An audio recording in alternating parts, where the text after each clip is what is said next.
Hey guys, Mr. McDonald here with another video. Again, we're trying to work on the physiology of the neuron, and what we want to accomplish here is we want you guys to understand how neurons work. So in the previous video, we checked out how we generate a electrical impulse or an action potential in our neuron. So we kind of talked about how the impulse starts at the dendrite, how it moved through the soma, kind of summed at the axon hillock, and then once it reached a tipping point, it propagated down the length of the axon. And we went through polarization, depolarization, and then repolarization. And where we left off was when that electrical impulse reached the axon terminal, which is where this video picks up. And hopefully from watching this video, this looks familiar because this is what we covered at the neuromuscular junction. The difference in the neuromuscular junction and what we're at now is that was the nervous system connecting to the muscular system, or now we're having a neuron connect to another neuron. Okay, so we're not moving to the muscular system, we're staying within the nervous system. So what happens? So when our action potential reaches our axon terminal, we open up proteins that are embedded in our cell membrane. Those proteins are going to be channel proteins or transport proteins, and the electricity is going to open up little gates. Okay, in previous videos we gave them a little more technical names. We call them voltage gated ligand ion channels. All right, and I'm trying to keep it a little bit simpler, but basically like a garage door opener, the electricity opens up little gates on these proteins that allows calcium ions to rush into our axon terminal, which is what we're seeing here. All right, so if we check out this diagram, our little red arrows, okay, indicate the action potential. The action potential comes down, opens up those proteins that we were talking about, and we're allowing calcium ions to rush into our cell. All right, so the calcium, once it's in the cell, is going to stimulate little vesicles in there. The synaptic vesicles contain neurotransmitters. Okay, in this particular case, we're going to stick with the neurotransmitter we learned about before and talk about acetylcholine. That was at the neuromuscular junction, so we don't need to learn a bunch of different chemical names, but we're going to have to release those neurotransmitters. So the way we do that is through a process we learned about called exocytosis. So the calcium stimulates these vesicles to undergo exocytosis, which is what we're seeing here in this slide. They essentially fuse to the cell membrane, and they release their contents, the neurotransmitters, into the synaptic cleft. All right, so again, our synaptic cleft is this distance.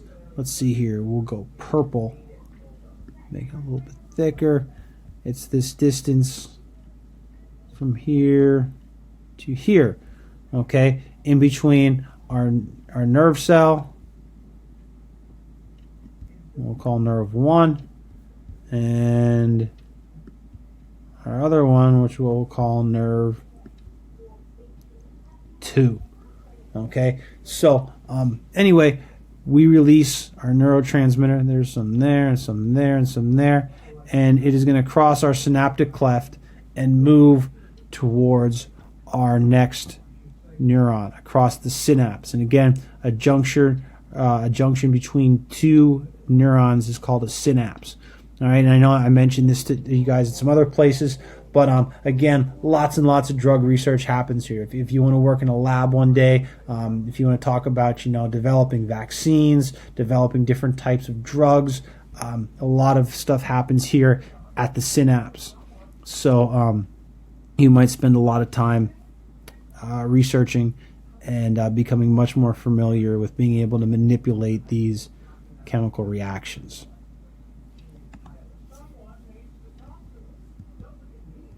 Come on, computer, keep going. Seem to have gone backwards.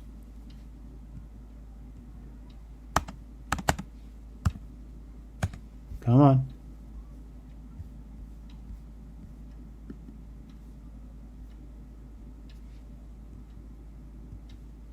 There we go. Okay, so again, the calcium going in causes exocytosis, and it releases our ACH, or a neurotransmitter into the synaptic vesicle. All right, or from the synaptic vesicle into the synaptic cleft, which is what you're seeing here. Now, once the neurotransmitter crosses the synaptic cleft, it is going to bind to receptors on the membrane of the next neuron. So now we're in the dendrites of the next neuron. And the receptors are proteins. All right, and again, as when we talk about proteins, this is all driven by shape. All right, so these neurotransmitters, based on their shape and the structure of them, can only fit into certain receptors. Okay, so the receptors are going to pick up the neurotransmitters, and in turn, a reaction is going to happen. So that's what we see here in this little box down here at the bottom. We can see our neurotransmitter has bound itself to this purple thing. This purple thing is a protein embedded in the dendrite of our next cell. And again, this is all driven by shape. The neurotransmitter can only fit into certain proteins.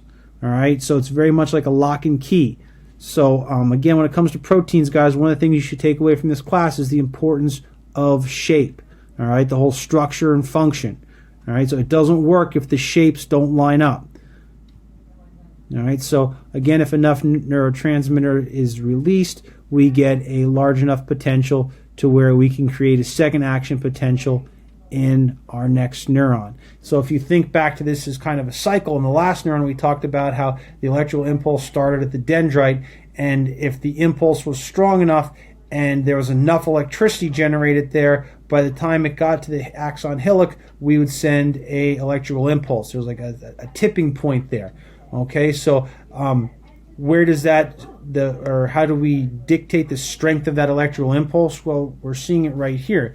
The strength of the impulse comes from how many neurotransmitters are being released and how much we're able to create an action potential here at this particular dendrite. And again, it leads to yet another electrical impulse. And that's what they're trying to show you guys here.